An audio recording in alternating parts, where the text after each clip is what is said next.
Hey. Hey everyone. Hush now. Thank you so much for coming to our session on how to responsibly report fatal domestic abuse. We'll go with some introductions. My name's Janie. I'm co-director of Level Up. Level Up is a feminist campaign group in the UK, and we produced the first media guidelines on how to report fatal domestic abuse. They're called Dignity for Dead Women. They're here. They're also online, so pick up a copy or you can find it on the internet. My name is Ryan. I'm a domestic abuse survivor, and I worked with Janie to have some inputs into the guidelines. And I also worked with Janie for input into the guidelines. My name's Megan Mohan, and I'm the BBC's gender and identity correspondent. And just to note, this is a really emotive and traumatic topic, and I know that many of us in this room will be survivors of domestic abuse or sexual violence. Even if you're not, it's really quite painful subject material, so do take care of yourself during the session if you need to step outside, and also after the session, just take a moment because, it's a lot. So the aims of today are to understand the prevalence and realities of domestic abuse. It's a public health problem. It's all about power and control. And it's a type of gender-based violence that's pervasive and preventable. And that's what's really key here, because the media guidelines we're going to talk you through have a really key role in society's overall prevention of domestic abuse in general, and specifically fatal domestic abuse. So, public health. Globally, around 1 in 3 women have experienced gender-based violence from a partner. That's an estimate from the WHO, World Health Organization. But the UN Women say that this is actually a conservative estimation. And the reason I want to talk about public health is because when it comes to suicide reporting, journalists understand, when these cases and stories appear, if a celebrity takes their own life, or, if a news story falls on your desk that's suicide-related, you have to take care. You know that there are public health implications to the way that you report this. And the same should stand for fatal domestic abuse. In the UK, every 3 days, a woman is killed by a partner or ex-partner, but too often the way that the cases are reported are individualized, and the police will say that this is an isolated incident, but systemically it's not. So what we'll talk through today are the guidelines, and to give you some context, this image on the right is just about what not to do, and we'll talk through that, but we will tell you what to do. And the guidelines were developed I started writing them in 2018 after seeing how inaccurate a lot of reporting was on fatal domestic abuse. Worked with Ryan, worked with lots of victims, families, expert organizations and journalists, and actually what's happened over the years is that these guidelines have been a center point for a broad-based coalition of people from all industries and sectors and positionalities in society, just recognizing that the media has a huge influence over the way that our society understands and talks about domestic abuse. So we'll get to it in a sec. When we talk about femicide, which is, fatal violence against women, we often think of cases where women are killed by strangers. So to give an example from the UK, these 2 cases, so there's Sabina Nessa and Sarah Everard. There were 2 women who were killed by strangers in the last year, and their cases really blew up in the press. They became national stories that a lot of people followed, are very invested in. But according to the UK femicide census, 94% of women are killed by someone they know. So actually, our cultural understandings of femicide and of fatal violence against women are really influenced by this stranger danger narrative. It's very pervasive. And what's really, really key is that for every woman who is killed by a stranger, there are so many more who are killed in their own homes. And yet, we're not quite joining the dots between these stories. And also, I think within this, it's important to note that in the media, there are certain women who receive more media sympathy and their stories are covered more, and we do tend to see that black and minoritized women, trans women, sex workers, disabled women, their stories are not covered with as much sympathy or dignity, if they're covered at all. And the reason, I really just want to name the point around all of the women whose names we don't know and whose stories might not make it to the press is that their deaths do not come out of the blue. Every time a woman is killed by a partner or ex-partner, so that's 94% of women in the UK, it marks the endpoint to a sustained and often escalating period of coercive control. And yet, when they're reported in the press, it's often abstracted from that context. So actually, this is a real point around accuracy and dignity. Of all the women who were killed after separating from an abusive partner, 50%, well, 49%, are killed within 1 month, and nearly 3/4 are killed within 6 months. So this really just underlines that domestic abuse, fatal domestic abuse, domestic homicide, femicide, however you want to call it, is underpinned by power and control. It's not a loss of control. It's not a random attack. It's very much about control and possession. And it's evidenced in the fact that women are murdered most often at the point of fleeing or shortly after fleeing, because the ultimate act of control when you lose control is to take someone's life, and that's what we see. I'm going to hand over to Ryan. Thank you. So to help put the guidelines in context, I'm going to talk through my story and coercive control in general. So coercive control might be a term that's new to some people. It came into law relatively recently in the UK.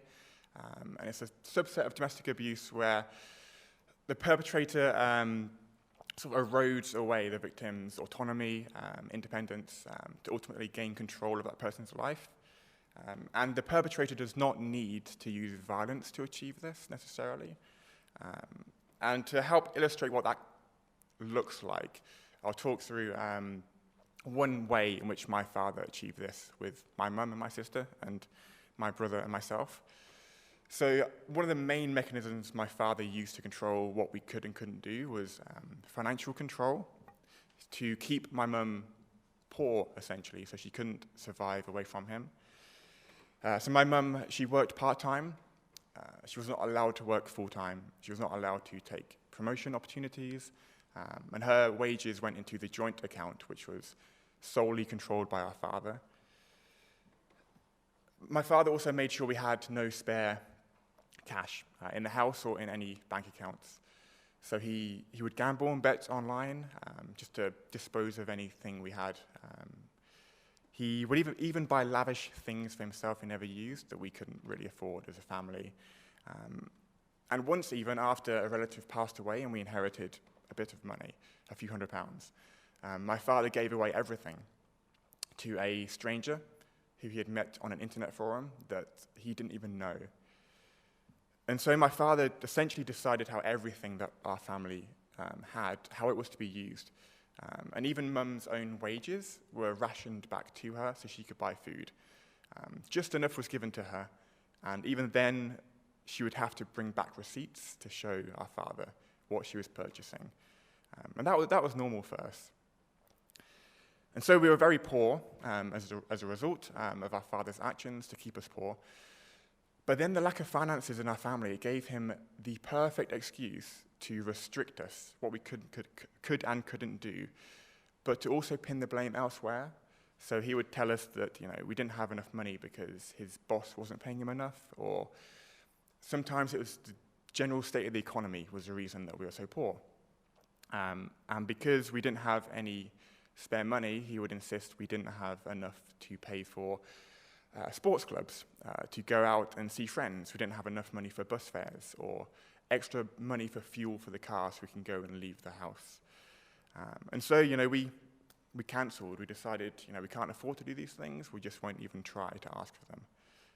And in wintertime, in fact, my father made sure that we were all with him by only heating one room in the house because he claimed we couldn't afford to heat more than one room.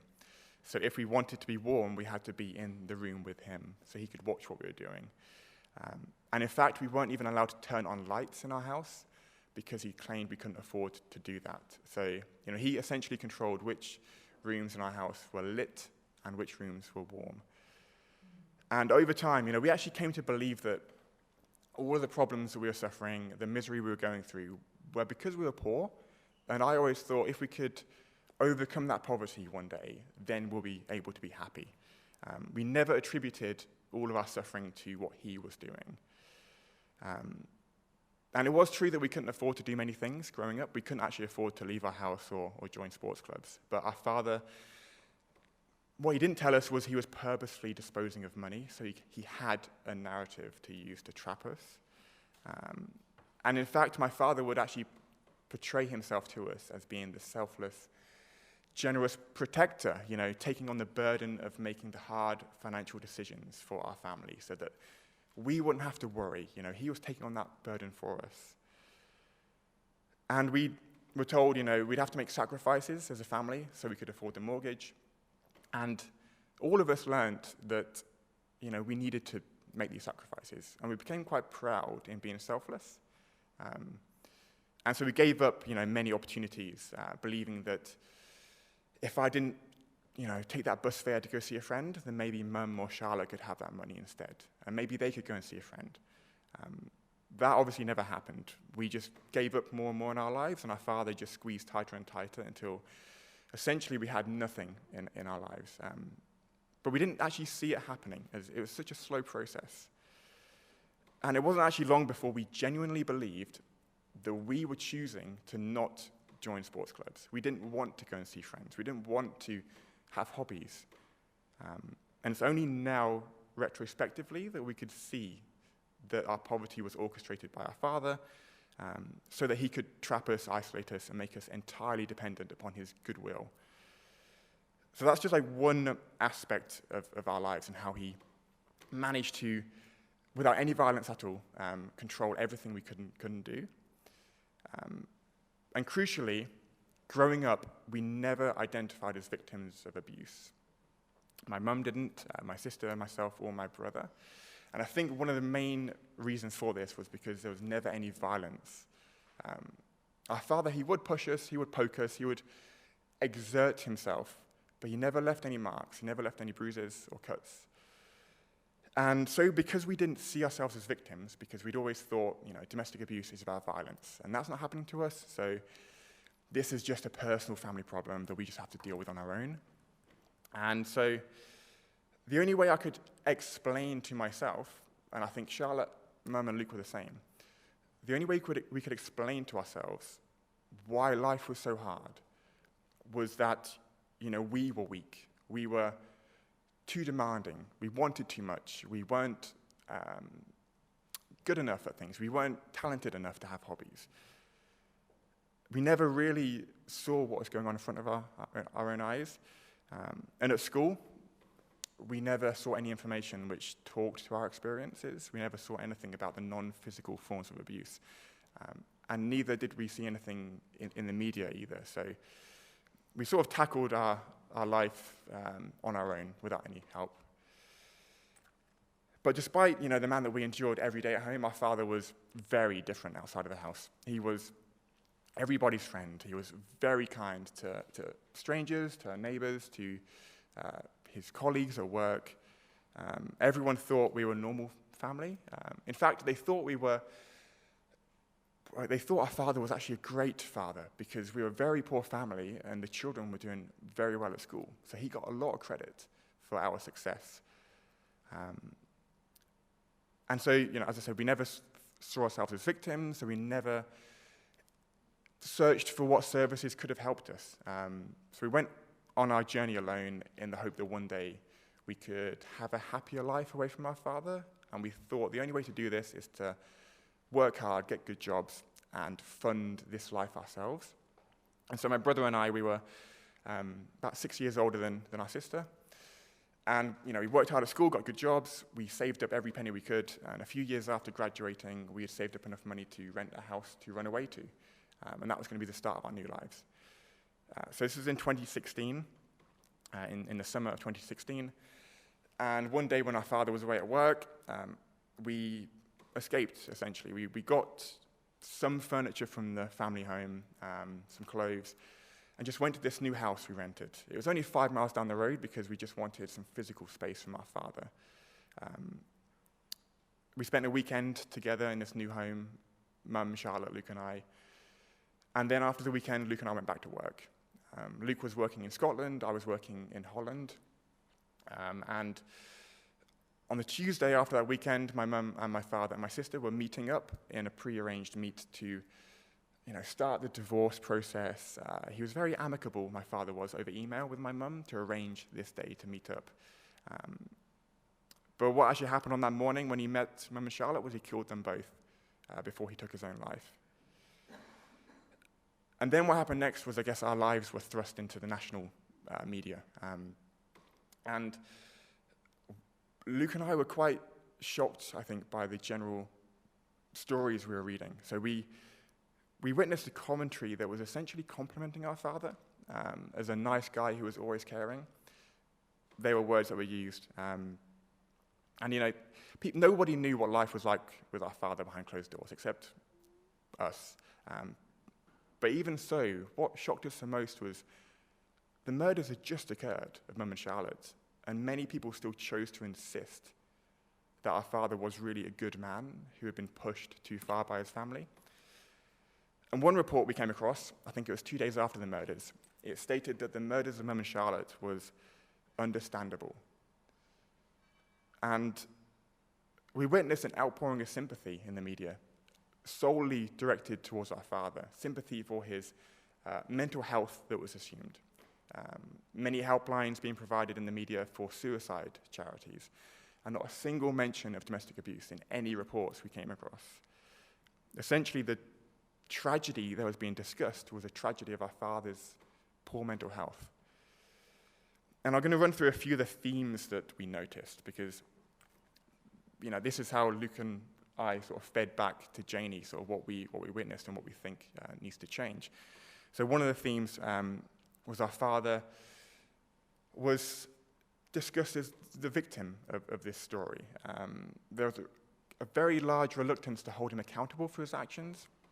So, for instance, he left a note behind at the scene of the murders, and this note was frequently called a suicide note, when really I call it a murder note. And it sounds like semantics, but I think it's a very clear distinction to make between a suicide note and a murder note.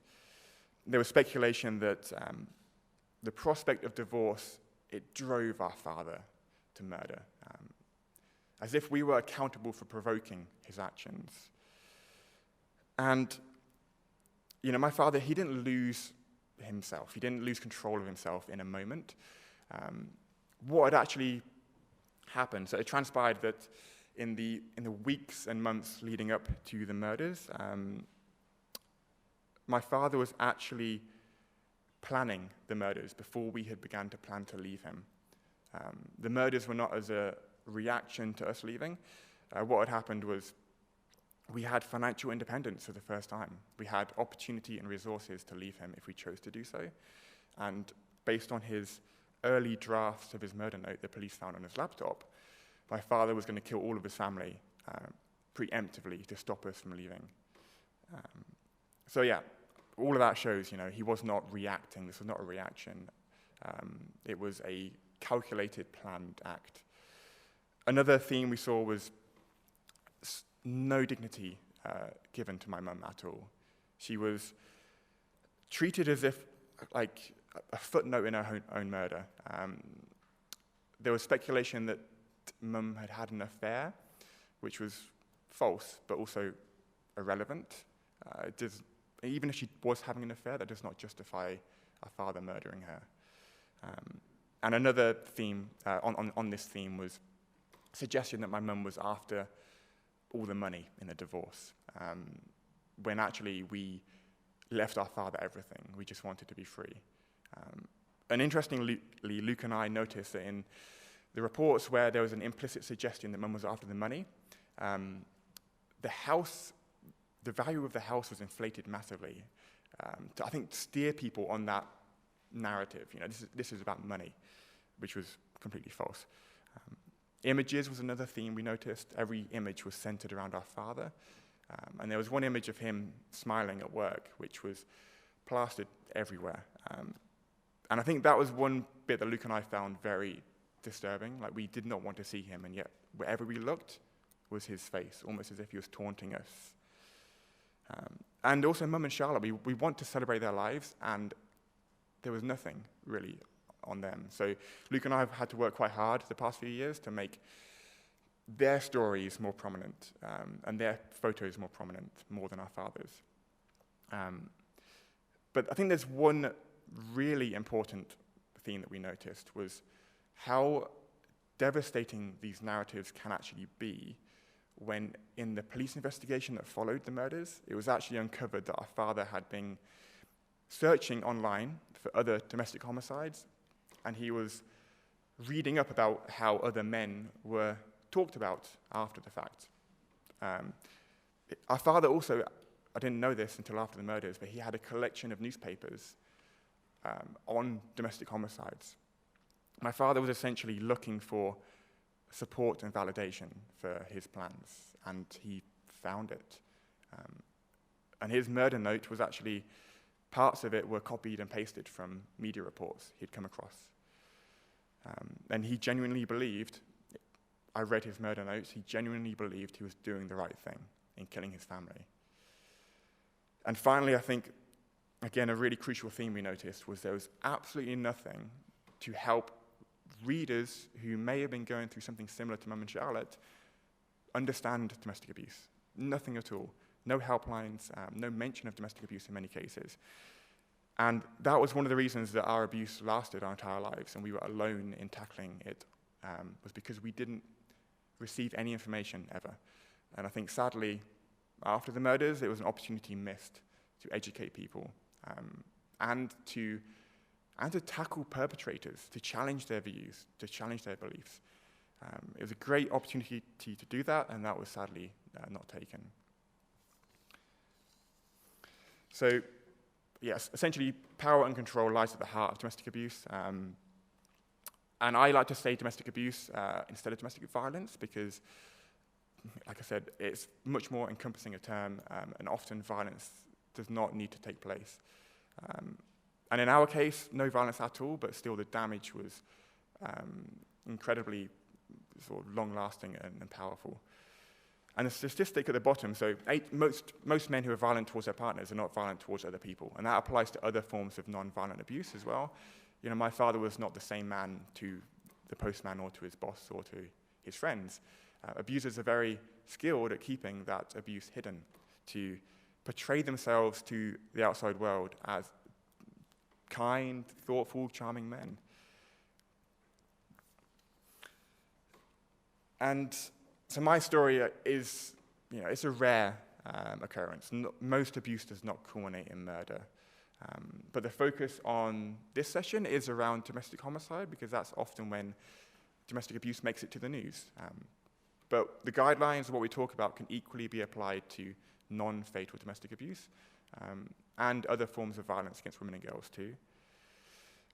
And finally, before I hand over to Mega, so I want to also mention, when Luke and I were back in the police station after the murders, it was 2 days after the murders, we saw a poster on the lobby in the police station, and it was the very first time that we'd ever read anything that helped us understand that we had been victims of abuse. It was a poster on coercive control. It was very informative. And that was when Luke and I started to realize that there's a lot of information about domestic abuse. Domestic homicides do not need to be mysterious events that we can't comprehend. So you can see one key resource, one great piece of research was by Jane Monckton-Smith, an 8-stage homicide timeline. And she found that these acts of domestic homicide are predictable. There are a series of steps that perpetrators take leading up to the homicide. And when I read this piece of research, just like that poster in the police station lobby, it described my life. So yeah, this research is available, and so you don't need to worry that we can't explain what's going on. There's a lot of fantastic information out there to help write informative reports. So over to you, Mega. Thank you, Ryan. And I think so much of what Ryan said is probably touched a lot of us very, very deeply, and I don't think there's a huge amount that I need to add in terms of role of the media, but I'll just say, just to round up in terms of when Janie and I first started talking in 2018, and I had just started my role as the gender correspondent for the BBC, one of the things I noticed was when I was reporting about fatal domestic abuse, the number of women reading the article was shooting up. And the BBC is generally a lot of men, and middle-aged men in their 40s, white, middle-class, university educated. That's the BBC audience. Writing about fatal domestic abuse or domestic violence more women were reading it, and younger women as well. And that's when I realized, and talking to Janie, that these were probably victims or survivors of domestic abuse looking for resources. Just Ryan saying that not even recognizing, you know, a lot of him and Luke growing up didn't necessarily recognize that they were suffering abuse because of, you know, what was portrayed as violence wasn't something that they were seeing. So a challenge we have as journalists in this room, and I imagine this is a young room as well, so I imagine you are faced with editors, like we're all faced with, who come from a different era of storytelling. And those editors, unfortunately, when you try and talk to them about subjects like this, assume that you are an activist, or you're coming in it from a point of view of being, you know, lacking impartiality.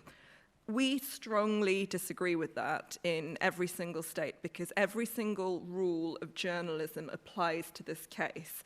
We are asking for accuracy, for fairness, for accountability and humanity, which applies for every single story reported.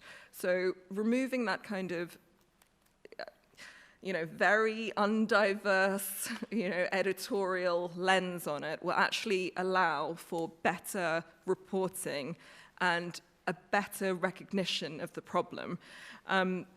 This is a real teachable opportunity for us, and by getting it wrong, what we face, the consequences are, as Ryan was saying with his father, you're aiding, it was either, I'm sorry if I'm going to steal a line of yours, either you or Luke have said before, which is like, we're not here to be propaganda for the perpetrator. We're here to give voice to dead women because dead women do not have a right of reply. And that is crucial in this part of storytelling. So Ryan's dad, you know, the neighbor would have called him a stand-up guy. We don't need to seek the neighbor's right of reply when it comes to this case. There's resources available for us as journalists to be able to tell the story without re-traumatizing the family in the process. And that just comes on from just being switched on, from recognizing that these are not cases in isolation. This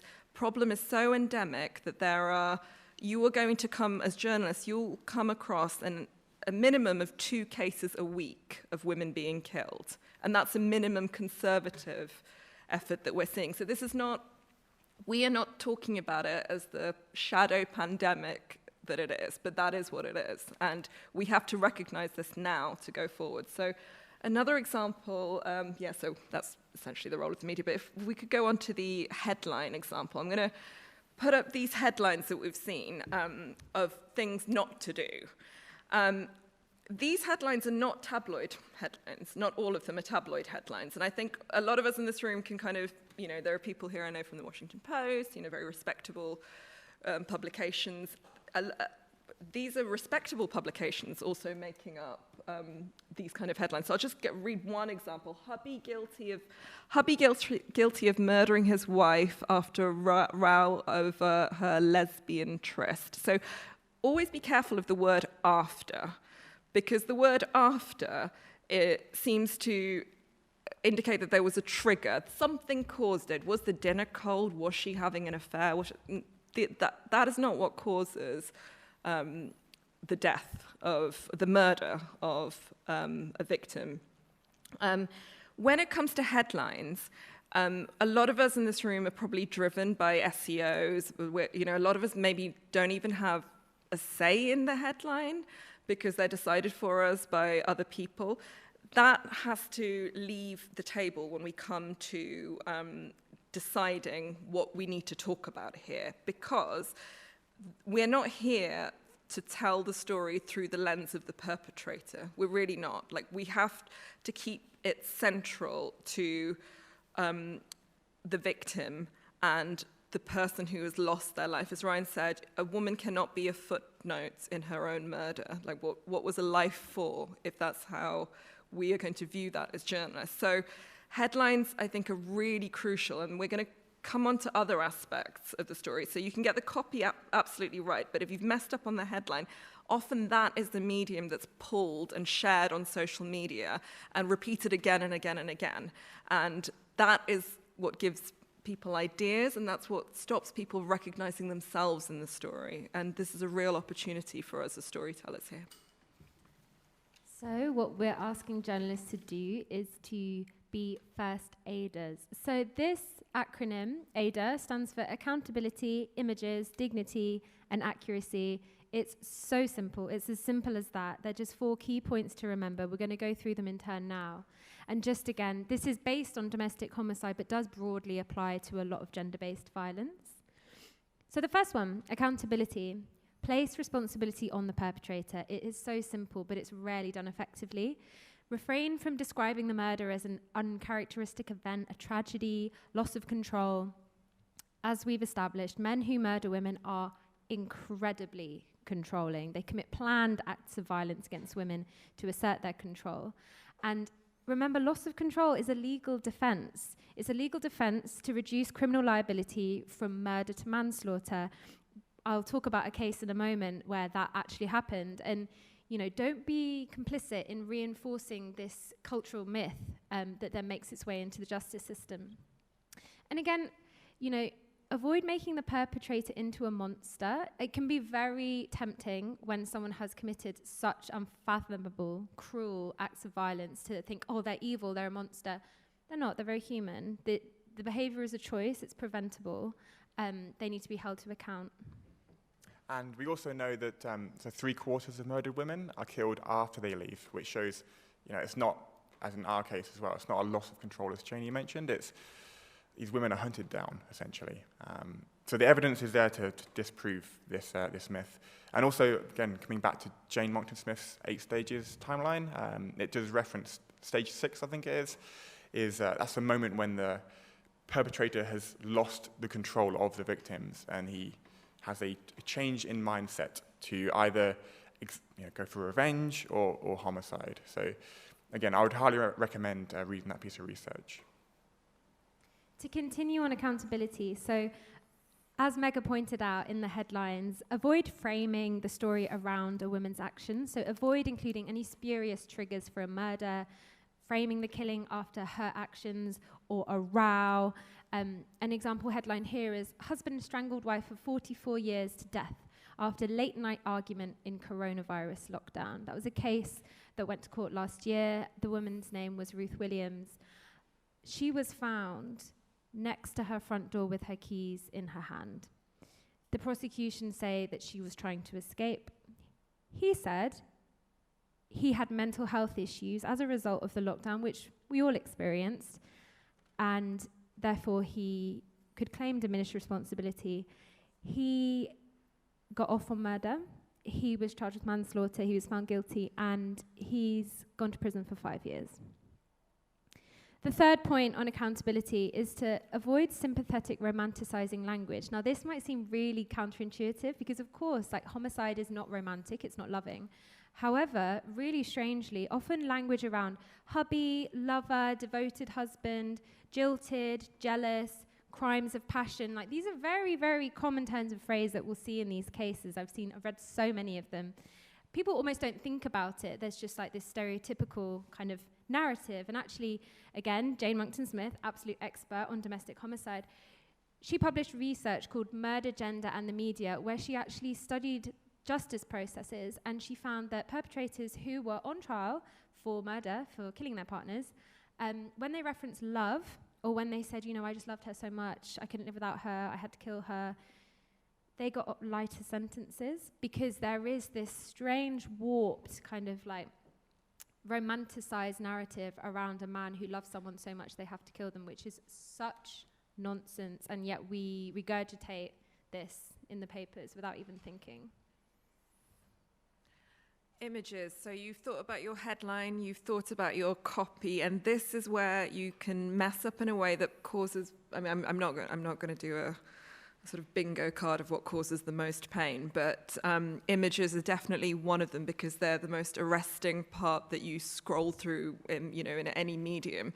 I'm going to show you I'm just going to talk about one example of Raneem Uday here. So she had called the police 5 times in the 2 hours before she was killed by her husband. And the journalist who covered the case scrolled through her private social media accounts to find a photo of her without her hijab and published that. Now, these are this was deliberately not wanted by the family. So image-wise, use the photos that are provided to you by either the family or the police, and in cases where either of those are not available, but it's a newsworthy story that must be published, find a dignified one, taking into account intersectionality, religion, economic status, sex workers. Those are elements that you have to think about. There is never a reason to put a composite image of the victim and the murderer next to each other. There is never. Once I see that, I know that no thought has gone into this element, because the last thing any survivor's family, victim's family wants to see is the woman next to the person who has taken her life. Also, put the image of the woman first. You've got the headline right, you've got the copy right. You don't need the first image you see in the body of the text to be of the perpetrator. The woman should be the first image. So this is crucial when it comes. And if you are lucky enough to work somewhere that has a picture editor, picture desk, we'll talk about this a bit more later. Make sure that everyone is involved in this conversation. This is not something that is just down to a gender reporter. Your editor, your sub-editor, your picture desk editor, they all need to be involved in this conversation early. And it'll take one of you, like I say, this is a young audience, which I'm very happy about, but it'll involve one of you having the energy to go and have these conversations early with your editors. Janie? Yeah, so dignity, I mentioned in my story, dignity that was not shown to my mum, but there's also, you need to be mindful of dignity to the surviving family members and everyone who's grieving after the fact. So yeah, be mindful of intrusion into grief and shock. Don't go knocking on doors, trying to scour, emails or phone numbers of family members. The police, the family liaison officer or equivalent in whichever country you work in, that's a route to take. And to be honest, that was, our family liaison officer helped Luke and I a lot to have that filter, so we didn't have to expose ourselves and be on the front line. We could sort of take a step back and focus on our own care whilst the police sort of filtered through to us information, and we could filter back to the media. So Luke and I were quite lucky that, to be honest, no one knew where we were. Nobody knew our contact information, but our friends and family were not so lucky. Quickly talk about one of my mum's best friends who lived down the road from the family house, and she actually had a journalist walk across her front lawn, pull open the window, pull back the blinds, and almost step into her living room, put a microphone in front of her face and said, "Can you give me a quote on the man?" I don't like to say his name, but can you give me a quote? And this lady was grieving too, and she had that to deal with. And also, the study has found that 2 out of 3 families have found that the reporting has negatively impacted their grieving process, and I can vouch for that as well. I think the reporting that we observed, it made Luke and I just want to shut off from the world. I think it delayed our decision to go to therapy. We just hid. So there's a real impact, negative impact that could be had on the surviving family members. And I won't read through the headlines on the right-hand side, but they both reference the same story. They both were published on the same day, so the same information was available to both journalists, and I think it's quite clear, reading those two, which of those is the most dignified. And finally, accuracy. Name the crime. It's domestic abuse. Put the domestic abuse helpline in the footer. It's not a tragedy, it's not horror, it's not slaughter, it's not butchery. Just name it as domestic abuse. Name it as power and control. And also, where possible, frame the violence within the systemic context, because you'll see from the police report, it will say, police say this is an isolated incident. Well, actually, nationally, it's not. So you can quote national statistics. They're very widely available. In the UK, for example, a woman is murdered by her partner every 3 days. There's nothing stopping you from putting that in your article. And again, I think I just want to come back to Mega's point around most readers being women. and actually considering the resources that you might want to provide. I think Ryan and I were actually just talking earlier that some newspapers have actually started doing info boxes, like pull-out info boxes on coercive control, which are fantastic resources. Those kind of supplements to your reporting are brilliant. And just to continue on accuracy, so when it comes to breaking news, this is where we see some of the most harmful and inaccurate reporting, because there's such a trade-off between urgency and accuracy. Everyone wants the clicks, everyone wants to be the first, but actually really just stop and think about the family and dignity and actually how much harm can be done in such a short space of time. And also, your reporting will be much higher quality once you have all of the facts, once you have the broader picture. Something to name here is also that a lot of these reports come through press wires. So court reporters will draft up the copy, it goes straight into the publications. And often, you know, we know that you can't edit court copy, but if it's coming through on from the perpetrator's defense day, reference the prosecution. Defense always comes after prosecution. If you've covered the prosecution, then just hyperlink to that article. It really helps build the fuller picture. Again, don't use a leading quote from a neighbour who will very likely be unfamiliar with the reality of the perpetrator's character. This can negatively impact the justice process if they're giving a glowing character reference to their really helpful neighbour. And again, if you want a quote from family members, if you want to approach family members and they're not speaking publicly, go via the police family liaison officer and don't harass them personally. Don't try and find them on Facebook. Don't try and go through their relatives' Facebooks to find them. It's no exaggeration to say that every article is an opportunity to help prevent further deaths. We understand this logic when it comes to suicide, and it's exactly the same for fatal domestic abuse. Yeah. Ada, accountability, images, dignity, and accuracy. Remember, as journalists, you will be coming across these stories so many times in your career. You don't have to be a gender reporter to be reporting on this. This will intersect with so many beats and, you know, daily news output that you will be covering during your career. You need to involve your whole team in this conversation. This is not down to, you know, a reporter with a beat. Like I said earlier, the editor, your picture desk editor, producer, camera guy, everyone needs to be aware and trained or read our guidelines to know the best practice for this. It has to be incorporated into your daily workflow. And like Janie said, like we've said, every single piece of article could reach a future perpetrator or a future victim. And it's in that spirit that you tell the story.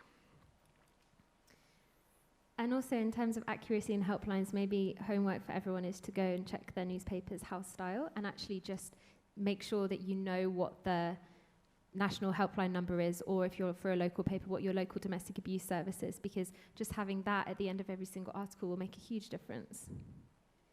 So we've got 5 minutes left before we're going to go through questions. Just to recap what absolutely not to do. There's more details on this in the guidelines, which are available online, but avoid romantic cliches, avoid speculative reasons or a woman's actions being kind of what the murder is hinged on.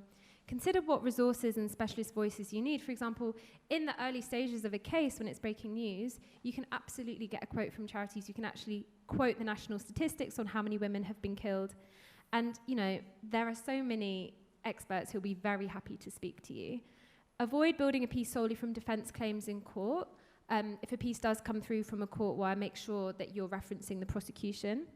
Don't perpetuate loss of control myths. As we've learned, it's all about power and control, and the more that we can reinforce that across society, the better. Be really cautious about claims around affairs. Not only are they completely irrelevant, but it's something that often comes up in domestic abuse scenarios. Perpetrators are absolutely paranoid about you having an affair with someone. And also, I think what's very clear is psychologically, in domestic abuse dynamics, perpetrators believe they're the only one with the authority to end the relationship. So actually, in some cases, a woman has left the relationship, moved on, and the perpetrator has a delusion that they are still in a relationship. It's really key that you just disregard anything around affairs. In the first stages of a case, avoid quoting a neighbour. We've gone through this.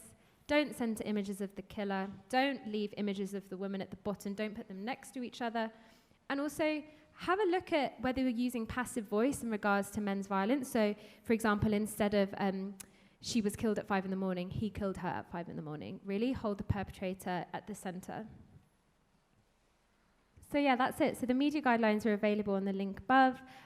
If you want to sign up for trainings or you're interested in newsroom trainings, scan the QR code and sign up. And also, if you are writing a story and you need to kind of sense check someone, Level Up is so here to help. Media support at welevelup.org.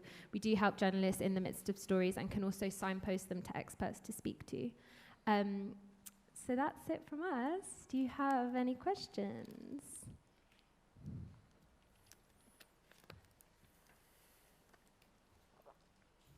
Yes.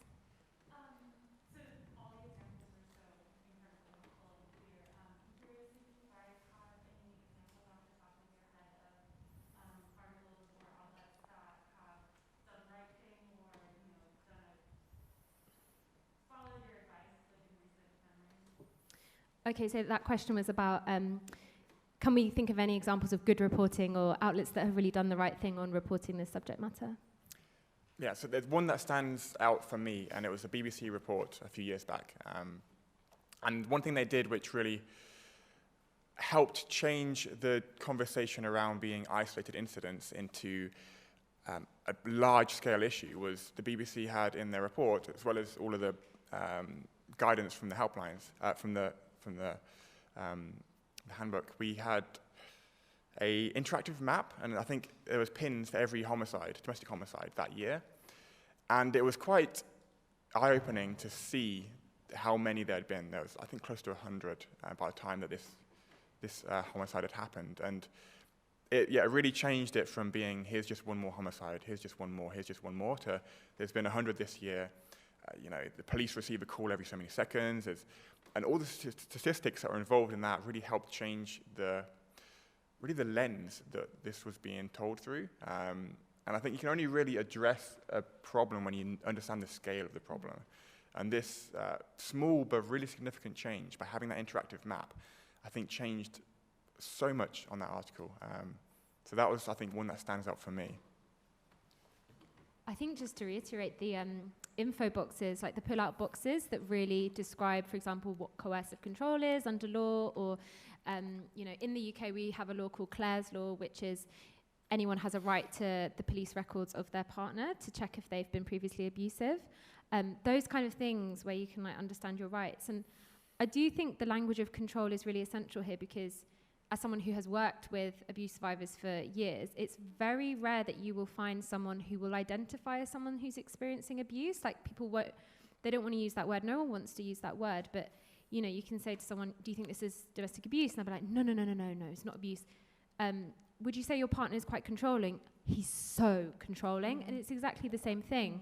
And I think we really need to start using this framework and using this language. And also, it also does transcend gender. Queer relationships can be extremely harmful and controlling. It's really important that we are centering this language of power and control, because that is what is at the heart of this. Yeah? Thank you for this lecture. It's really incredible what you do. Thank you, Ryan, for sharing your story.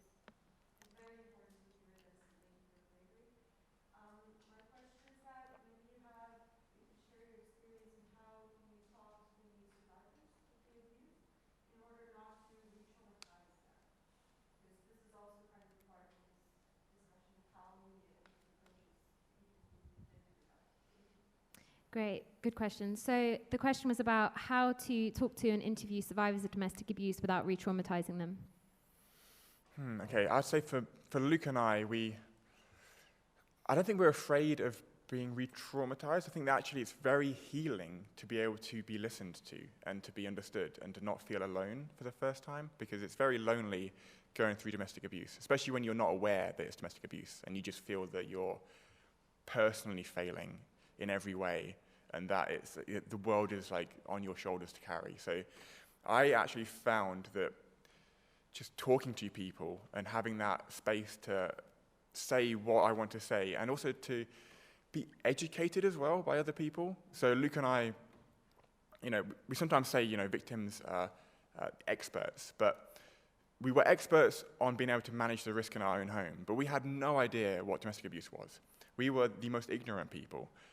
So actually, when we did start reaching out to journalists and to charities and services, it was as much education for us that we received that really helped us, because that then helped us piece together our lives and helped us reimagine everything we've been through and recognize that, we weren't failing as kids. We weren't under-ambitious. We weren't just not very much fun to be around, but we were forced to not have friends. We were forced to not be ambitious.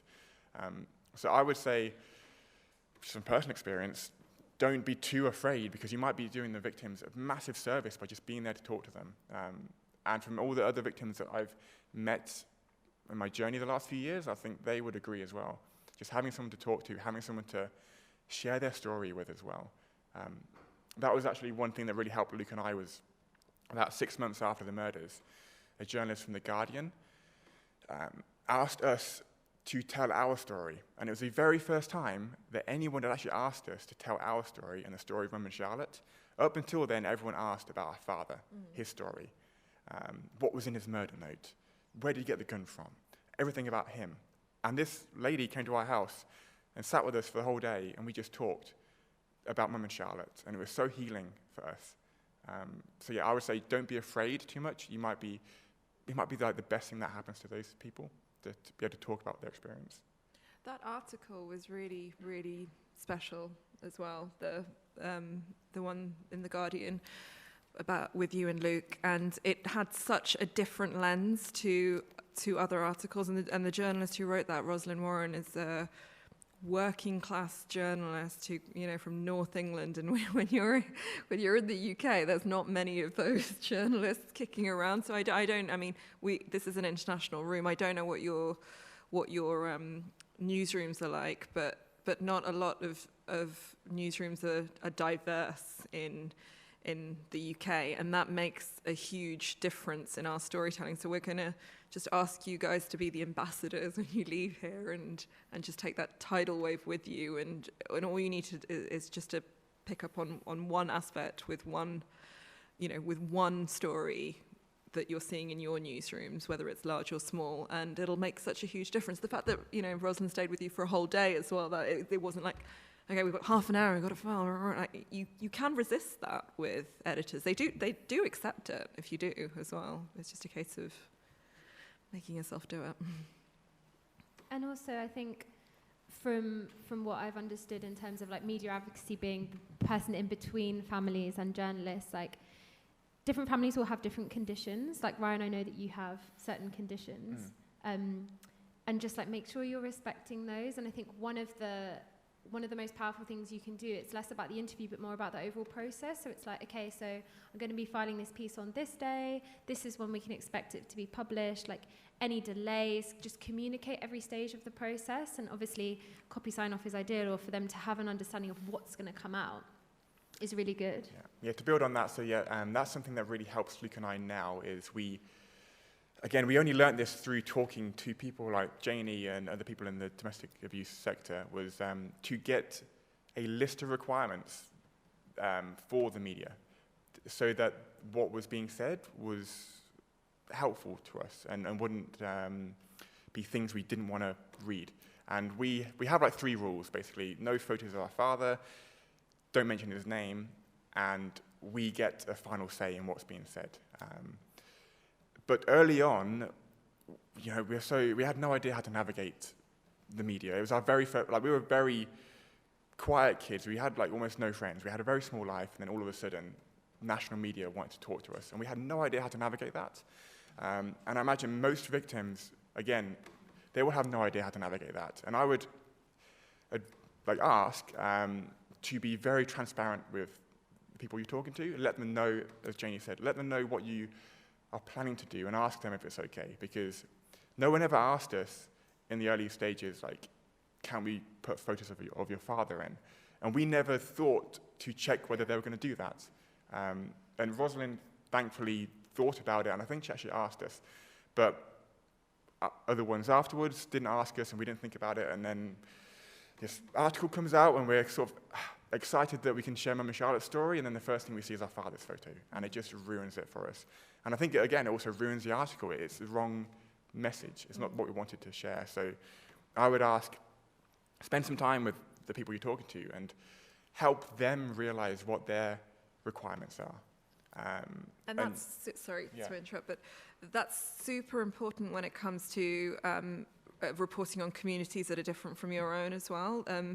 Sometimes, take advice from the mosque or the local church if you're in countries like Kenya, or, you're reporting on survivors from refugee communities and stuff. Like, really seek the advice of the communities that matter around the victim. 5 minutes left. Yeah? Just one question when it comes to transparency. The person from the Guardian sent you the entire article before it was published, or what? Because that's something that, at least in Germany, it's a big question around: do you send out the article before it's been published? Do you not? Because it's your article, but at the same time, it's not your story. So, what's the right way to go about it? Do you mind if I answer that in terms of journalistically? Because that's something that we come across quite a lot in the BBC. So, Mega, I'm just going to repeat the question for the live stream. Oh, sorry, yes. So the question was just around transparency and, as a journalist, where the line is between showing someone the copy before you publish it. Yeah, so the rule that we have is if you're going to write it in the first person, then you will show them the copy because it's said in the eye. If it's not in the first person, you just phone and check through quotes, or you can kind of read through aspects of it, but you can't physically, electronically send copy through.